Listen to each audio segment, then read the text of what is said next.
تو رو میدیدم ولی نداشتم، مثل خوابی که هیچ وقت بیدار نشد. تو رو خواستم ولی نرسیدم،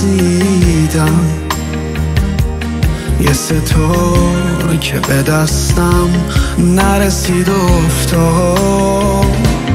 نشستی یه گوشه دلم بی صدا،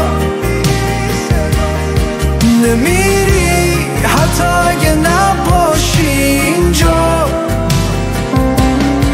با این که نشد بگم دوستت دارم، توی دلم میمونی تا آخر دنیا.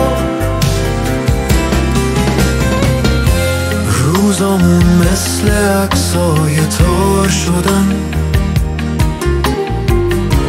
حرفامون توی باد گم شدن. تو رفتی ولی من نرفتم،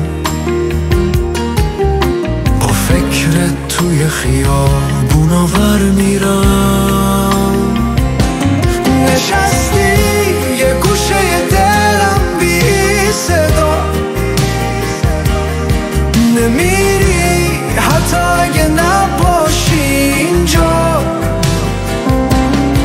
با این که نشد بگم دوستت دارم، توی دلم میمونی تا آخر دنیا.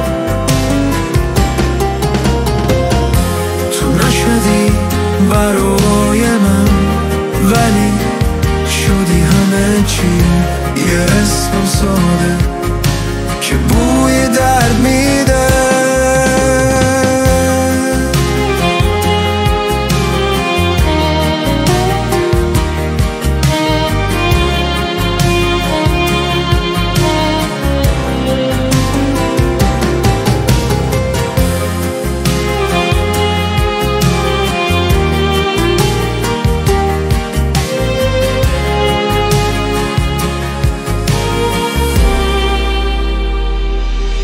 نشستی یه گوشه دلم بی صدا، نمیری حتی اگه نباشی اینجا.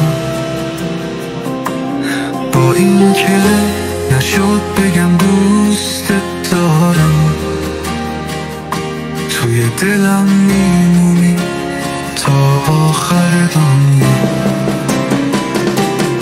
نشستی